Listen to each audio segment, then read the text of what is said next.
Gracias, presidenta. Bueno, colegas, qué bueno que hayamos tomado la decisión de escuchar al director ejecutivo del Comité Autónomo de la Regla Fiscal, entre otras cosas, senadores, porque el que nada esconde, nada teme. Está bien escuchar y es propio de esta deliberación. Pero yo tendría que hacer dos aclaraciones antes de arrancar. Lo primero es que a propósito de la constancia de la publicación del presupuesto, ahora van a hacer algunos comentarios en la bancada, pero lo que es interesante es la constancia que quedó ayer hecha pública por la Secretaría General del Congreso, y es que el Plan Nacional de Desarrollo no fue publicado oportunamente. Eso no lo dije yo solamente, lo dijo el secretario general, es decir, queda la constancia, espero yo, eso lo vamos a aportar a la demanda de constitucionalidad del Plan Nacional de Desarrollo. Pero lo segundo, óiganme el argumento que acaban de dar para no escuchar al director, que porque hay 5 integrantes en el comité no hay que escucharlo, o que habría que escucharlo a todos. Senador David Luna, con ese pretexto en la comisión tercera deberíamos no escuchar al gerente del Banco de la República, sino deberíamos escuchar a todos los codirectores. De modo entonces que para lo que nos conviene la institucionalidad sí sirve, para lo que no, entonces hay que buscar desinstitucionalizar el Estado. Esa es la maldad de quienes hoy desafortunadamente gobiernan. Bueno, ahora sí voy a comenzar. Gracias, presidenta, gracias, presidente. Compañeros, yo he tomado la decisión de hacer una ponencia enfocándome, diría yo, en el asunto macro de este presupuesto. Mis compañeros harán referencia a algunas de las cosas que yo voy a plantear, pero a su vez van a entrar en los asuntos, digamos, microeconómicos y ya de rubros específicos. Comienzo con lo siguiente. A pesar de lo que nos dice el presidente y sus ministros de Hacienda, Ocampo antes y ahora Bonilla, Colombia en materia económica va mal. Este es un indicador que es fundamental para los economistas, para los inversionistas, y que básicamente demuestra si hay o no confianza en Colombia. Son lo que llaman los CDS, en inglés CDS, que quieren decir Credit Default Swaps. ¿Qué quiere decir ese indicador? Prácticamente entre más caro es, entre más alto es, lo que está diciendo es que las primas de riesgo en caso de default, es decir, de quiebra del país, son más costosas. Puesta de otra manera, es que el seguro vale más. Esto es como en cualquier área de nuestras vidas. Cuando vamos a comprar un seguro de vida, o un seguro contra incendio, o un seguro para un inmueble, pues básicamente, a medida de que hay más riesgo, cuestan más. Colegas, Colombia sistemáticamente, yo tengo ahí registrado desde junio 22, pero desde el día que ganó Gustavo Petro, que es junio 22, han venido creciendo el costo porque el mercado internacional ve riesgo país. Comienzo por ahí porque nosotros no podemos ser ajenos a los asuntos que representa la sostenibilidad fiscal del país, como lo voy a decir más adelante. Siguiente. Ustedes recuerdan, colegas, cuando llegó este gobierno dijo que el Iván Duque y el gobierno anterior habían quebrado Colombia, que estábamos quebrados. Ocampo, sin sonrojarse, decía que estábamos con la olla raspada.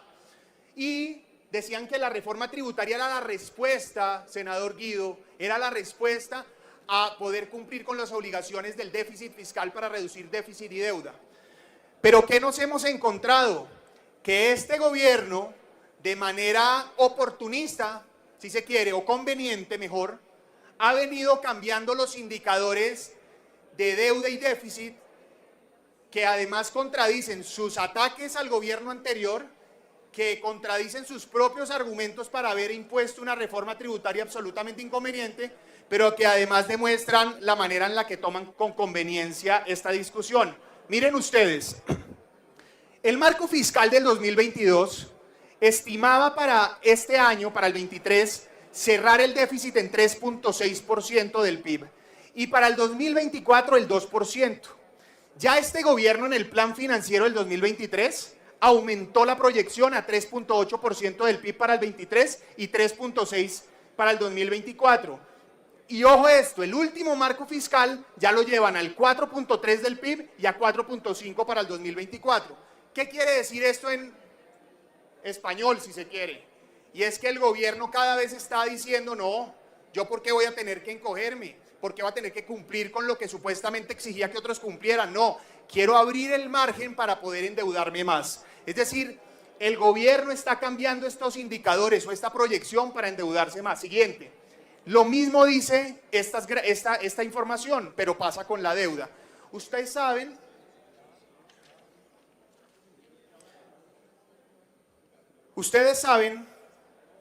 que el flujo lo representa el déficit y el stock, es decir, el acumulado es la deuda. Lo que acabo de presentar del déficit implica el déficit anual, que ya lo planteé. Aquí estoy hablando de la deuda. En el marco fiscal del 22 se proyectaba una deuda del 55 para el 24, el 55% del PIB para el año 24. En el plan financiero este gobierno este año ya la amplió al 56.8 y en el último marco fiscal del 23 ya va en 57.1. ¿Qué quiere decir eso? Otra vez, están ampliando el margen para endeudarse. Ustedes recuerdan que hace unos días el director del DNP dijo que querían modificar la regla fiscal y se armó una tormenta. Tanto así, me excusan la palabra, que el ministro de Hacienda tuvo que salir a recular, a decir no, ni mucho menos, no la vamos a modificar. Pero aquí viene la primera reflexión, colegas. El gobierno puede no modificar la regla fiscal vía una ley, pero puede romperla vía el presupuesto. Al final el efecto es prácticamente el mismo. Esa es la principal mensaje que les quiero dejar, colegas. Este gobierno quiere romper la regla fiscal con este presupuesto, porque está ampliando el margen y nos va a llevar a un nivel de gasto y de deuda insostenible. Miren esto, este gobierno no ha hecho más porque no puede, porque es incapaz, porque es ineficiente, porque se dedica a pelear más con Israel, con Bukele, con Estados Unidos y se dedica menos a las soluciones, porque plata tiene. Colegas, esta reflexión, este gobierno en 2 años ha tenido 150 billones adicionales en el presupuesto. Son unas cifras astronómicas. Ahí está, en esta gráfica, está el presupuesto que ha tenido cada año el gobierno colombiano y ustedes ven el incremento sustancial del 2022 al 2023 y después del 2023 al 2024. Es decir, este gobierno plata ha tenido. Ahora, ojo, atención, el riesgo es lo que va a hacer este año. Porque el año anterior, colegas, el año anterior alguien dirá, bueno, ¿por qué creció tanto el presupuesto? Ah, porque venían de una bonanza económica. El año pasado tuvimos un crecimiento económico de más del 7%. Entonces había recursos, entonces Ecopetrol tenía más plata, las mineras formales pagaron más impuestos, en general hubo mayor consumo, etcétera, etcétera. Entonces, dicho eso, este gobierno plata tiene, pero al mismo tiempo, siguiente, es absolutamente ineficiente, como acabo de decir. La ejecución presupuestal es la peor, esta ejecución presupuestal de este gobierno es la peor en los últimos 11 años. Y aquí quiero hacer otra reflexión, colegas. Este gobierno prácticamente tiene el 40% del presupuesto para gastar en 3 meses. Hay entidades que en 3 meses van a gastar más del 80-85% de su presupuesto. Alerta para los organismos de control, derroche y corrupción a la vista, porque aquí quienes han sido gobernadores, alcaldes, saben lo importante de mantener la ejecución presupuestal acorde al año y saben también el riesgo que representa acelerar la ejecución al final del periodo. Entonces, plata sí hay o sí ha tenido, pero han sido muy ineficientes. Siguiente. Ojo a esto, senador David Luna, probablemente quisiera saber yo qué piensa el Comité Autónomo de la Regla Fiscal de lo que aquí voy a plantear, que como voy a decir incluso recogimos algunas de sus preocupaciones.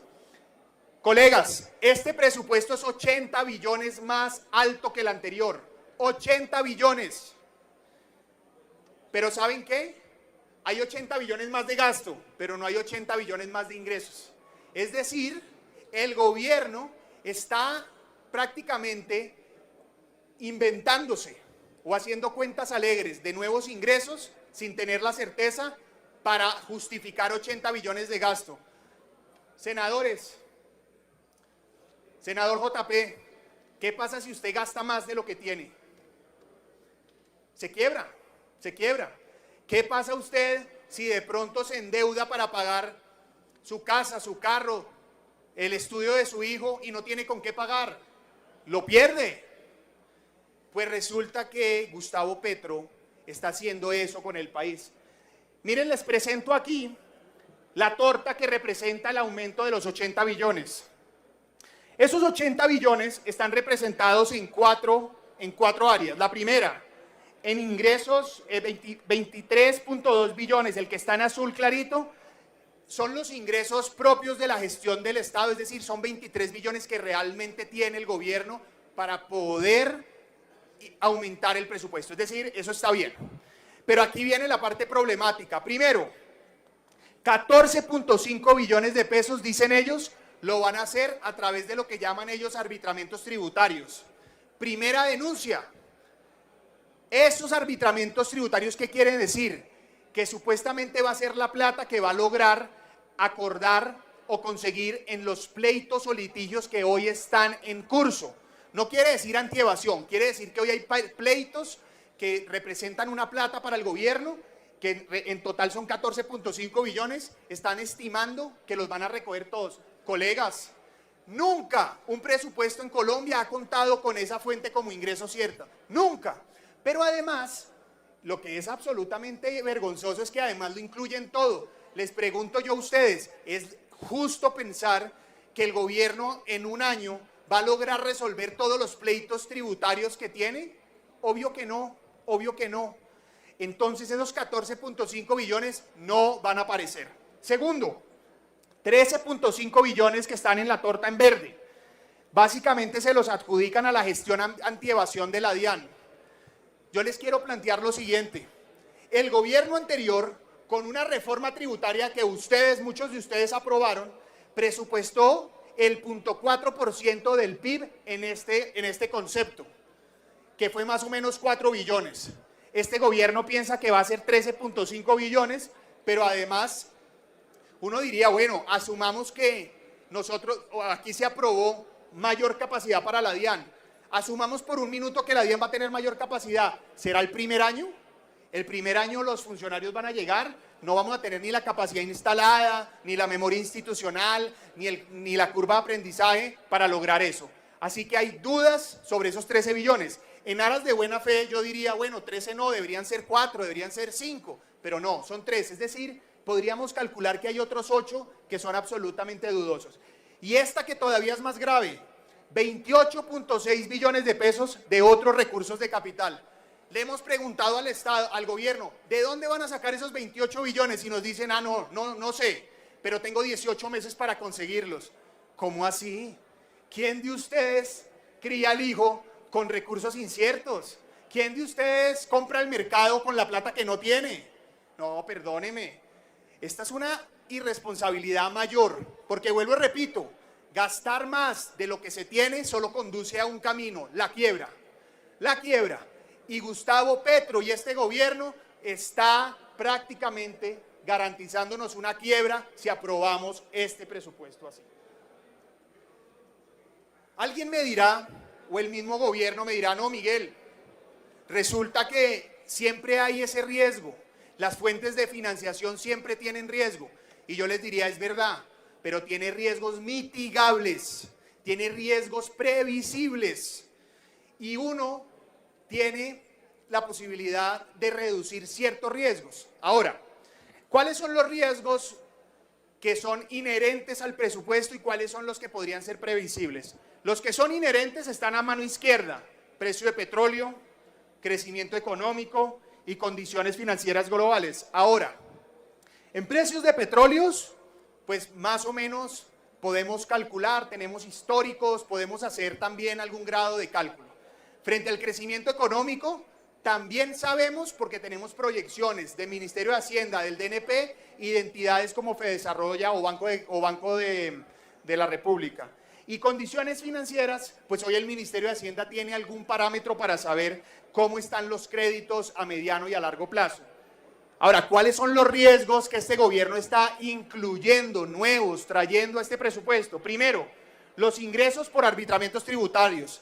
Les acabo de decir que nadie los había contemplado, pero además, ojo esto, colegas, no existe ni siquiera la normatividad que los regule. Es decir, es un tiro al aire, no sabemos qué va a pasar. O mejor aún, es una ruleta rusa. Segundo, los ingresos de la gestión de activación, ya lo expliqué, no lo repito, pero no es cierto que necesariamente van a llegar. Y los otros recursos de capital, que ya entendemos que evidentemente no. Es más, le preguntaría, esto fue hace 4 o 5 meses que radicaron el presupuesto. Tenemos 18 meses para recoger esa plata. En estos 4 o 5 meses, ¿cuántos de esos 28 millones han recogido? Probablemente nada. Y por último, menores ingresos por la reforma tributaria. La Corte Constitucional hoy está tomando decisiones sobre esa reforma que desde el comienzo advertimos, no solo que era inconstitucional, sino perjudicial. Y ojo, ya tomó una decisión sobre impuesto al plástico, donde dice que no está claro cuál es el sujeto pasivo. Es decir, mientras se regula, mientras se termina ese proceso, puede que no reciban esa plata. Y lo segundo, está también en otras áreas que ha venido planteando la Corte Constitucional, que al final van a terminar reduciendo el margen de lo que se prevía. Es decir, por todas partes hay mensajes, ojo, no vamos a tener la plata que piensan que vamos a tener, gasten equilibradamente. Y aprovecho, Presidenta, para decir esto, ¿por qué presentamos en el partido una ponencia alternativa y no de archivo? Porque nosotros reconocemos que este es el ejercicio de gobierno, pero además también reconocemos que es el ejercicio deliberativo del Congreso. Es decir, está bien, cada gobierno debe presentar un presupuesto y aquí el Congreso debe discutirlo, bienvenido. Pero lo que es evidente es que lo que sí no podemos permitir es que nos lleven a un nivel de gasto o deuda que pueda quebrar el país. Y esto probablemente siga como está, pero el Centro Democrático y mis colegas y yo dejamos una constancia histórica de que si la situación económica del país coge el rumbo que no quisiéramos, que aquí estoy planteando, no fuimos cómplices de esa situación. No fuimos cómplices de esa situación. Siguiente. Senador Luna,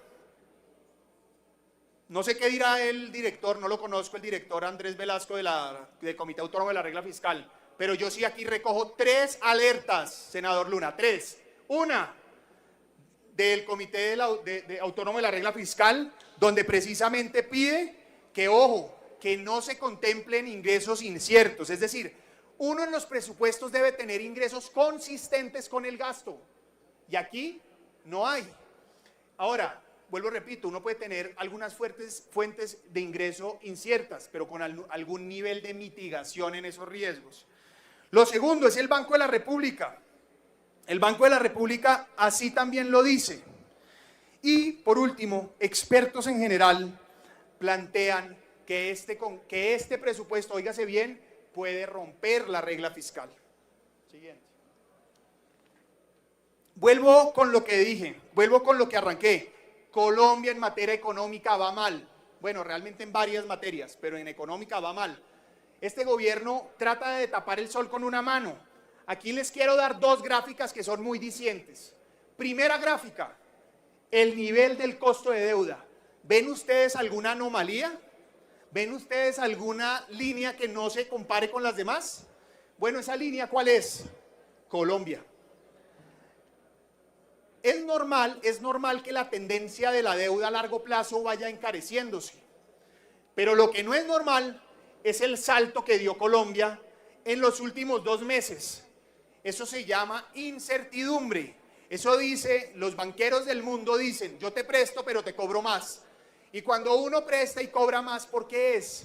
Porque hay más riesgo. Colombia hoy es un país que refleja riesgo para el mundo. Pero además, quiero decirles que la deuda colombiana no es atractiva. Colegas, senadores, el segundo cuadro demuestra las transacciones mensuales de los TES colombianos. Las barras verdes implica que se compran, las barras rojas implica que se venden. Si ustedes ven, en los últimos 5 meses hay un acumulado de 10 billones de ventas en TES colombianos. ¿Qué quiere decir eso? La gente no le cree a Colombia, La gente está asustada con el mercado colombiano, con la economía colombiana. Y eso sin contar que muy pronto nuestro mercado de bursátil va a pasar de mercado bursátil de emergentes a frontera. Alguien dirá, ¿y eso qué importa? Eso importa, porque el mercado bursátil, óigase bien, puede no ser muy representativo frente a otros, pero sí es una fuente de financiación para las empresas locales, porque les permite bajar el precio del capital. ¿Qué quiere decir eso? Endeudarse más barato. Es más fácil ir a vender acciones al mercado que irse a endeudar a las tasas de interés que entre otras hoy tenemos. Entonces, destruir el mercado bursátil es otra consecuencia más de la incertidumbre y riesgo país que este gobierno está generando. Ahora alguien dirá, bueno, ¿y entonces qué pasa? Aquí empieza la escogencia de caminos. Si no hacemos nada con este presupuesto y votamos el presupuesto tal como está, vamos a reducir la confianza internacional sobre Colombia, aún más de lo que hoy ha pasado. Y óigase bien, senadores, Colombia en los últimos 120 años ha sido el país con mayor sostenibilidad fiscal de la región. 120 años. A pesar de las crisis, a pesar de los problemas, a pesar de las ideologías, a pesar de la violencia, en los últimos 120 años Colombia ha sido el país con mayor sostenibilidad fiscal. Quiero decirles lo siguiente, Colombia en 120 años ha tenido 4 años de crecimiento negativo. 1 en los 30, 2 en los 30 o finales de los 20, 28, 29 por la crisis mundial. Otro en el 98 por la crisis mundial y otro COVID 2020. 4 años. Todos nuestros pares en América Latina han tenido entre 16 y 31 años de crecimiento negativo. Es decir, Colombia 4, los demás países entre 16 y 31. Segundo, nunca hemos tenido un episodio de hiperinflación. Nunca. En América Latina han tenido entre 1 y 15 episodios nuestros pares. Y nunca hemos tenido que renegociar la deuda después de 1945 de la Segunda Guerra Mundial. Nunca. Mientras que los demás países entre 2 y 9 veces. Es decir, esa confianza que tiene el mundo sobre la sostenibilidad fiscal de Colombia, esa está en riesgo con este presupuesto. Pero además, que los colombianos sepan que de cada 10 pesos que se recogen, el Estado gasta 3 en pago de intereses. Es decir, esta proporción puede cambiar y puede terminar afectándose porque al final, como ya lo he venido explicando, se va a encarecer la deuda. Entonces, si el gobierno empieza a llevarnos a un nivel de gasto y deuda insostenible, puede que nos presten, pero si nos prestan, senadores, termina pasando que cuesta más. Entonces, cada vez recogemos lo mismo y gastamos más en intereses. Eso es insostenible. Ahora, ¿qué pasa si no hacemos nada con este presupuesto? Podemos coger 2 caminos. Los dos nos llevan al mismo nivel. Los que se rasgan aquí las vestiduras diciendo que el gasto social es la prioridad, deberían ser coherentes y deberíamos ajustar este presupuesto. Porque, les quiero decir, si se llega a romper la regla fiscal pasan 2 cosas. O se pierde la confianza en el mercado internacional. Una es que no nos presten. Y claro que pueden no prestarnos, porque es que el mundo es libre y uno presta al que quiere prestar. Y si no nos prestan, pues nos enredamos, porque ojo a esto, 100 billones, casi 100 billones de pesos del presupuesto son deuda. Imagínense que nos quitaran esos 100 billones. Dejamos desfinanciado miles de programas, no solo sociales, de infraestructura y de muchas más cosas. Pero el segundo camino es que nos digan, bueno, no, ¿sabe qué? No están siendo los más responsables, pero todavía vemos indicios de que nos pueden pagar. Entonces, vamos a prestarles, pero más caro. Como acabo de decir, si de cada plata que nos entra gastamos más pagando intereses, al final nos queda menos para invertir. Eso es lo que va a pasar. El desarrollo social en Colombia y la continuidad de obras públicas están en riesgo. No por politiquería. Senador Esteban, senadora Paola, senador Andrés y demás colegas, senadores que hacen parte de la bancada antioqueña, yo les quiero decir una cosa. Antioquia Petro no le quiere dar plata para terminar las vías. pero aquí el problema, pero por politiquería y capricho. Pero aquí, si esto pasa, que aquí estamos anunciando, Colombia se va a quedar sin vías, pero no por capricho político de Petro, sino porque no va a haber plata. Entonces, ¿yo qué propongo? ¿Qué proponemos desde el Centro Democrático? ¿Por qué la ponencia alternativa? Colegas, no se trata de redireccionar rubros. Senador Roldán, querido colega, a quien aprecio y respeto, no se trata de redireccionar rubros, no se trata aquí de empezar a jugar pues a la fiesta y a la piñata. Se trata de decir, ¿saben qué? Gasten en lo que quieran, que el gobierno gaste en lo que quiera, que ustedes, los que han participado de esa construcción, lo hagan. Pero hombre, reduzcamos solo en 4.4% el presupuesto. Eso suena mucha plata, pero ese 4.4% sin cambiar rubros, yo entiendo, vuelvo, repito, la legitimidad de quien está en el poder y en el gobierno y de ustedes como mayorías para deliberar. Pero si reducimos ese 4.4%, la incertidumbre y los riesgos que aquí estoy planteando no existirían. Lo segundo, alguien me dirá, usted nos está pidiendo que dejemos sin plata a los más pobres de Colombia. Falso.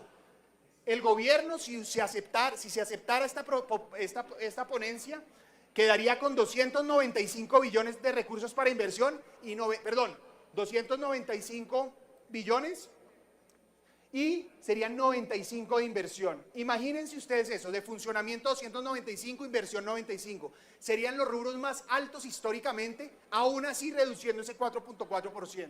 Ojalá esto quede como constancia, porque el trabajo además, y aprovecho para agradecerle a mi equipo, donde hemos dedicado horas, aquí no estamos tratando de hacer politiquería viniendo a decir que una platica para allá, otra platica para allá, si eso es lo que les parece. No, no, no. Aquí no estamos tratando de difamar al gobierno. Aquí les estamos planteando la posibilidad de tener un ajuste fiscal necesario para salvar al país.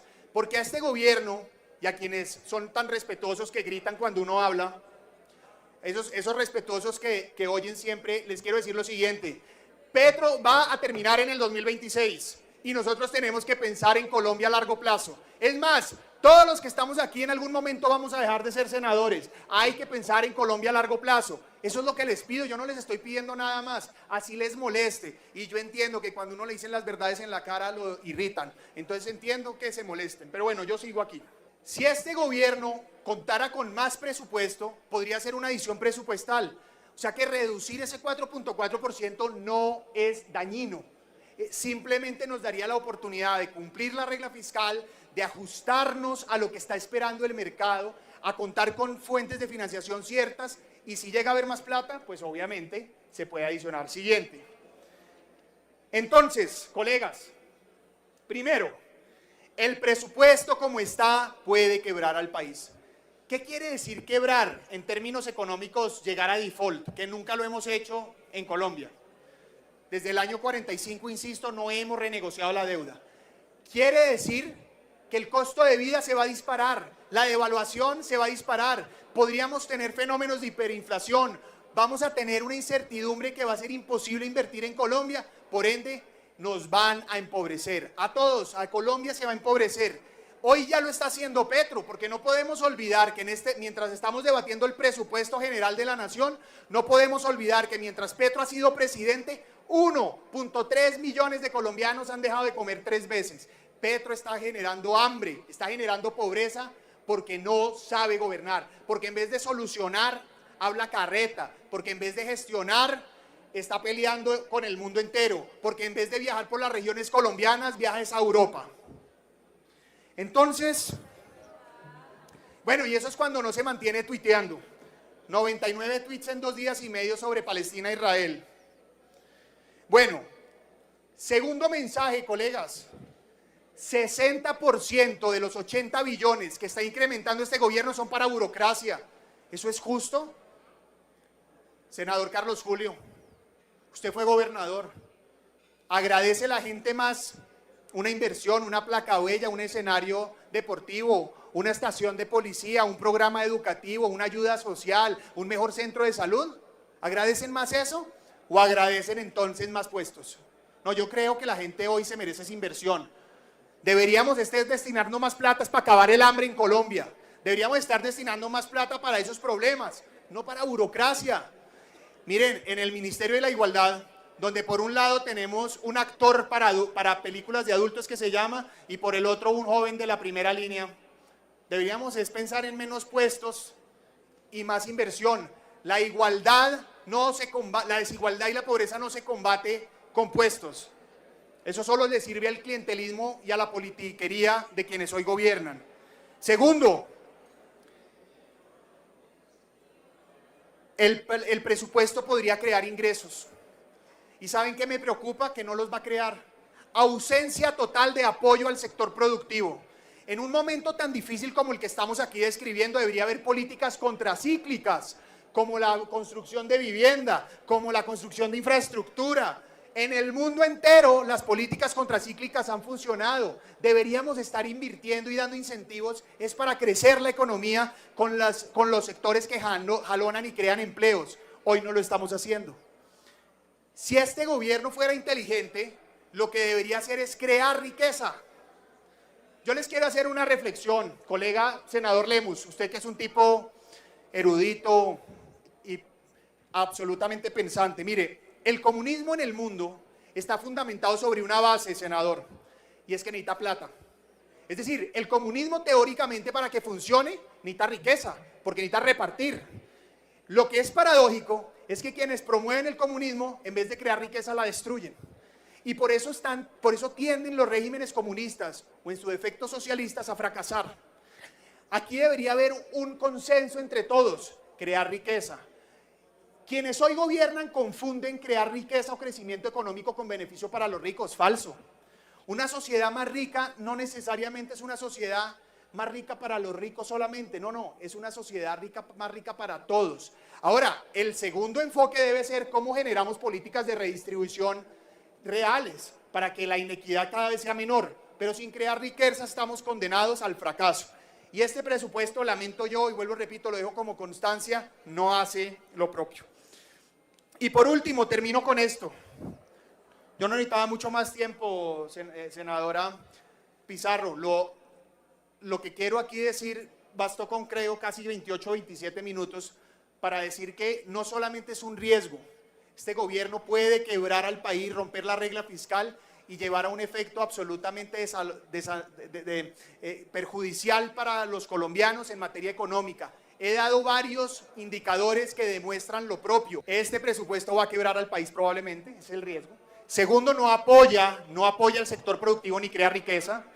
Y tercero, engaña a los colombianos. Que sepa Colombia entera que Gustavo Petro no va a cumplir con este presupuesto. No solo por incapacidad administrativa como lo están haciendo este año, sino además porque la plata no va a llegar. Entonces, cuando salgan a hacer politiquería barata quienes hoy apoyan a este gobierno, quienes gobiernan diciendo que es que el presupuesto más alto de la historia, que el presupuesto para la salud, que el presupuesto más alto para la educación, que sepan los colombianos que esa plata no va a llegar. Era solo eso, pero me entusiasma, si eso los entusiasma a ustedes, pues me entusiasma a mí, y me gustan más las plenarias con confrontación pacífica y con discusiones. Entonces, si eso es lo que le gusta allá gritar, pues a mí no, pero a mí sí me gusta que haya polémica para que esto no pase de agache, para que no nos lo pupitreen como pupitraron la reforma tributaria.